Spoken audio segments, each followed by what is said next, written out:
Hey everybody, today's December 20th, and today we're gonna talk about the stock market. We're gonna talk about why the stock market plunged today and what we can look forward going into the end of the year. Are we gonna get a nice Santa Claus rally, or are we going to plunge even more? Before we begin, please read this disclaimer, and you can pause this video as you read it. Okay, so let's look at some of the fundamentals, right? Obviously, last week we had the Fed meeting, and they basically announced they were going to begin tapering early next year, and also they were going to begin one of three rate hikes next year, and possibly three more rate hikes in 2023. But they'll probably update it going forward.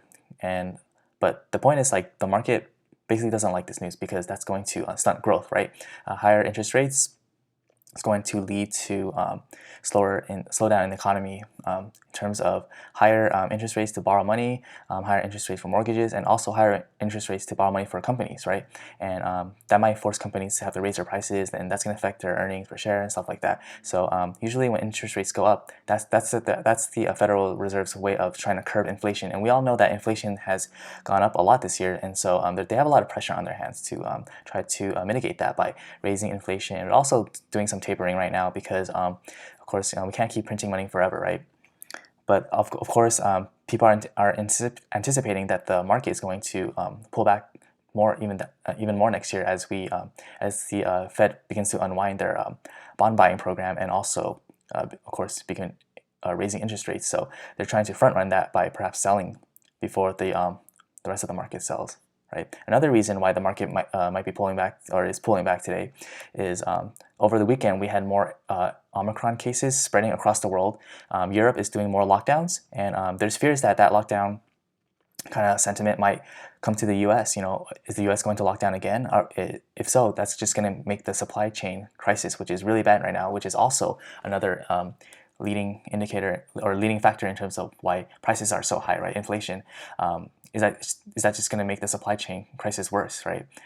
Like we did in March of 2020, or early to mid 2020 when we had trouble getting supplies shipped to the U.S. because everything was locked down and just importing things was just very difficult. Another reason why the stock market might be coming down today is that we have end of the year tax loss harvesting, right? If you're an institution and you have some losing positions, you might want to sell those to bring down your overall realized capital gains this year, right? And pay less taxes. Another reason might be end of the year or fourth quarter, which is coming to an end, right? Rebalancing. Maybe you want to sell some stocks and move you want to move some percentages, capital allocation, rework some things. So that might be another reason why the stock market has been coming down recently. Other than that, let's look at some of the technicals, right? Right now, the stock market is trying to find support on the moving average, right? We talked about in the previous videos how the moving averages act as strong support, right, historically, but also if we just look at this year, right, the 50-day moving average, which is this silver line, has acted as strong support this entire year. And usually when we come down to touch this short-term moving average, that's usually called a dip, right? It's a nice buying opportunity, but sometimes we'll get much more severe dips, which is called a correction, right? Maybe like 5 to 10%. So actually, our first correction was back in September, actually, this year, where we fell all the way down here. And by the way, this is the S&P 500 ETF SPY, and we found support on the 100-day moving average, and that's basically where we are right now, right? We've been coming down just 2 months later to this this gold line, which is the 100-day simple moving average, which is our midterm moving average. And right now we're getting a nice bounce today, right? So today you see how we touch the this S&P 500 touched the gold line, which is the 100-day simple moving average, and had a nice bounce. This is why we saw a sharp wick over here. And let's zoom in on the day, right? So today we opened with a gap down, but the bulls came in and defended this support level around just above 450, right? And then we had a nice rally into the close today. So right, but we do have two down gaps over here and also over here over the weekend. And so what we want to see is not only the bulls defend this level like we have in the past over here, but we want to see a nice rally for up, right? Like over here and over here. And so we want to see these two gaps being filled within the rest, not necessarily by the end of this week, but as soon as possible, right? Ideally by the end of this week. The faster we go up to fill these gaps, the more conviction there is in the market, and that's just going to hurt the confidence of the bears or anybody who's thinking about shorting the market, right? We get a nice W, sort of a reversal pattern over here, like we had over here. Nice W pattern. So that's what we want to see for the bullish case. The bearish case is if we lose this support at 450, right? We lose this support because right now we're basically the S&P 500 at least is basically been hitting the same resistance level 3 times already, right? Since November 1, 2, and 3. So what we want to see is at least find some support down here at 450, right? We break this support level, we're going to start making lower lows, and that's going to be not necessarily terrible, but we will likely come down to find support around the 200-day moving average, which is this blue line. By the time that happens, this blue line will probably come up forward higher, and the line will come down here and try to find support, which is also coincidentally around the same support level as the previous correction that we had, right? So that line should hold unless we have like really bad crash-inducing news. But I really do see us holding this level because of this strong wick, this strong buying that we saw going into the end of the day. So tomorrow we want to see a strong gap up if possible, and that's just going to give more conviction to the bulls to take more aggressive long positions and really hurt the confidence of the bears who are trying to short and make money attacking the market, right? So what else?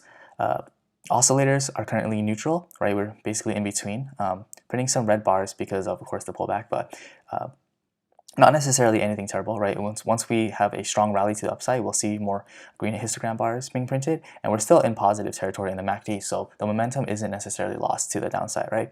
RSI is in also neutral territory, but slightly below neutral, around 44, and so nothing too bad, you know. Let's just look at the RSI a little closer. So yeah, I mean, we're making higher lows. So that means that the buying momentum isn't necessarily lost, but we do want to put this into a support level and see the RSI push up higher as more buyers come in and push the momentum to the upside, right? VIX, right? The VIX, when we had this pullback because of the Omicron. So this happened during this was late November, which is during Thanksgiving weekend, right? And remember that the first case, that was when we saw the Omicron virus spread from South Africa and we saw some cases in Hong Kong and in England, I believe, and yeah, and then we started seeing that spread, and that caused a lot of fear because we weren't sure if this was like dead. We knew it was more transmissible, but we didn't know if it was deadly. So now we know for sure that it is not as deadly as the Delta virus or even the original COVID-19 virus, but it is much more transmissible, more contagious. So that's why we're seeing cases spread so fast, and we're seeing precautionary lockdowns. But I think that as long as people get vaccinated and they stay safe, I don't think that there's going to be too many deaths because this is supposed to be not as fatal as the other other variants, right? So yeah, so what happened was we saw the VIX actually spike when the Omicron news was announced over here. But we since faded that VIX. Faded that spike. But as we faded that spike, we had a gap down over here. So I think one of the other reasons why we had such a huge spike in the volatility and the fear was to fill this gap, which historically down gaps do get filled, right? If you look over here, down gap got filled over here, down gap got filled. Right, these gaps generally will get filled to the upside and to the downside. So, and this looks really great too because as you can see, we have a solid green candle, which is actually a bearish candle, meaning that even though the price closed higher than the previous close on Friday, the closing price was lower than the higher price. So that usually is a indicator that the volatility will continue to go down because historically, when that happens, right, we see a solid green candle here, we still come down, right? That generally is a sign of a reversal right here. Solid green candle down, right?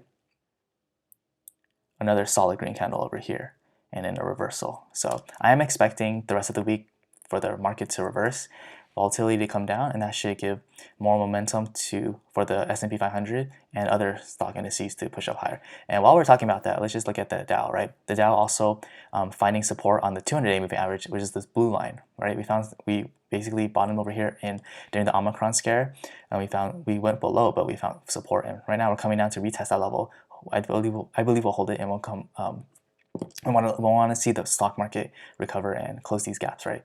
Same thing with the Nasdaq. Nasdaq coming out a little bit lower than our low that we put in late November, early December due to the Omicron scare, but we're still finding strong support on the 100-day moving average, right? Which we also found support here back in September, early October. So right now, as long as the stock market holds these levels, as long as the VIX reverses, continues down lower, I am confident that the stock market will continue to rise higher and recover and fill these gaps to the upside.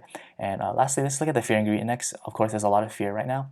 There's extreme fear. In fact, we can see that really something interesting that I don't know if you don't really see this often, is that the fear ingredient index has been trending down towards fear, right? Despite the fact that the stock market has been going up this entire year. So I don't know if that's a bearish divergence that's going to lead to a bigger crash. So that's just something to look out for. I'm not saying that this is going to happen and play out and then we're going to crash immediately, but the fact that we're starting to see people with institution, big money, who are buying put options because they believe they're trying to hedge against the market, right? Volatility to the downside, or sorry, to the upside, despite the fact that the stock market has been going up and making all-time highs.